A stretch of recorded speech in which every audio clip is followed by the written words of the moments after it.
The sophomore album is a term given to an artist's second public outing. The term originates in music, but for the sake of today's video, I'm going to expand it out to kind of encompass all art. The term then also connects to the source of many artists' struggle, a term called the sophomore slump.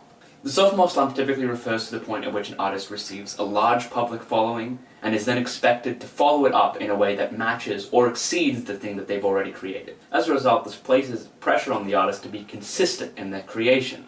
For many of us, we spend years, sometimes decades, on the first thing that is publicly released, and then we're expected to make something of equal or better quality in a much smaller time frame. But the sophomore slump at its core is a psychological thing. It's something that doesn't really exist, and there are many artists that have been able to break out of it and create a second album or second creation that is just as good, if not better, than the first.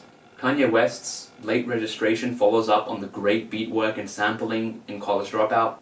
Kendrick Lamar's Good Kid, Mad City expands upon the narrative potential in Section 80. These are all hip-hop examples. There's something else. Even film sequels like Blade Runner 2049 are expected to have the same quality of their original, but instead, by creating something unique, end up expanding upon the world even more. This sequel problem is a manifestation of the sophomore slump. In Hollywood, most sequel films are expected to have the same box office returns or critical reception as their original, but many feel like unnecessary cash grabs to further the brand, not expand on the narrative itself. In this way, an artist shouldn't be stuck in the slump. They shouldn't expect themselves to recreate something exactly the same, because typically that's not what audiences want. They want to see you as a creator expand your own creative potential, not just create something you've already made.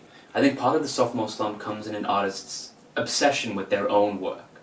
If we continue to look back as artists, we get stuck in this slump where we want to improve but can't help but look at the failures in which we've already made. I think any artist can get stuck in that level of self-reflection. I mean, Bo Burnham made an entire special kind of lamenting that problem.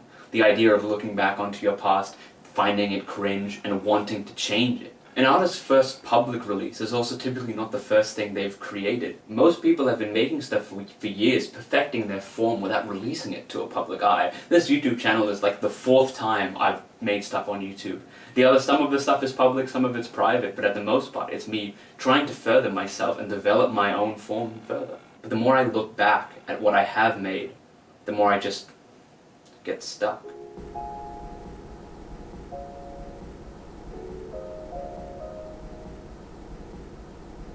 I've been thinking about this a lot recently. A couple weeks ago I released my essay on Bo Burnham's Inside, and while I got a lot of positive feedback of it when I released it for the first time, it just makes me cringe when I look back on it. It's such a product of where I was at the time, and even though it wasn't even that long ago, I think I made it exactly 6 months ago, I can't help but look and see how much I've improved even since then. Every time I watch it, I think of how much better it would be if I could just do it all over again. But I think that's a very dangerous way of thinking, because then I just get stuck in a rut where I can't help but look back on old work and wonder what it would be like if I do it again now. Because in all honesty, it doesn't help.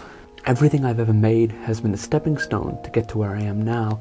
This isn't the first YouTube channel I've created, so to look back at work with a modern day lens is not helpful. I've come so far. If anything, it's a good thing that I look back and cringe. Otherwise, it proves that I haven't learned anything. If not for this, how do I get here? As artists, we're almost obsessed with self-reflection. I can pick this video apart and wonder why the lighting was so bad and have found ways to fix it since, or cringe at the terrible audio quality, understanding that it was basically just a field recorder strapped to my camera. I made this thing in a day. I shot and edited it all in a day. But it doesn't excuse its faults. Even now, I look back and can wonder that even if I had more time, I couldn't have been able to make it better because I was limited by the constraints of the time. I didn't have a lav microphone. I didn't have anything. I mean, even this video, I can already see myself cringing at its quality. I mean, the audio of the last two essays were choppy and I had to use the camera.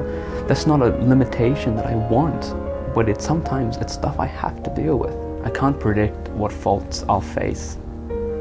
I can just hope that they'll help me learn something to improve upon them for next time. I bought this shirt when I was 10 years old. I've been making movies since I was 6, but I never knew what a director was. I just saw the traits of them and thought it was funny. Egocentric, control freak, creative genius. I laughed, There were similarities there. but I never considered it an actual career path. It isn't until the last few years that I started to take it more seriously. It's something that I didn't realize I loved so much. This is an outlet for me, an outlet that helps. Ever since starting the channel, I've realized just how much work all this takes, and I love it, don't get me wrong, but it is so intense to look back on myself and realize the ways in which I can improve and get better. That's part of the process. When I show the things I make to people, some are surprised by its quality, but to me it's the opposite. It's such incremental steps from where I was, but of course nobody else knows that. Nobody else sees the tireless projects that I don't show people because they're part of my learning. They're part of what makes me get to this point where I can then show people and say, look at how proud I am of this work. And to them it comes from a vacuum, but to the rest of us we know that it comes from work. Hard work. Work that drains you. All those projects that are never made and never seen are seen by you and help you improve yourself. But I don't think the solution is to just not look back on old work. I think it's important to reflect on yourself and see where you started, because you might have lost sight on why you were doing this in the first place. Sometimes you get so caught up in hitting a deadline or making the next great thing, you forget that you just love to do it. I was watching the documentary on Austin Wintory's reorchestration of Traveler, and he says that to see your old work again is like rekindling with an old friend, but paradoxically one that has been with you the whole time. I think that's a great sentiment. Our old work is always with us, even the ones we cringe at. We have moved so much since then, but they will always be a part of our creative voice. But I'd like to add to that. I feel like that paradox is because the things you make never really leave you. Everything I've ever done has fed me and built me up to the next. I can trace my entire creative career by following back things I make. I can see the exact point at which I learnt new skills because I created things specifically to learn them. That's why it's so hard to look forward. Because you can't plan where you go next. You can just look back and admire how far you've come. I learned a guitar lesson. I played for a bit, and then my teacher said, "Wow, you ought to be on TV."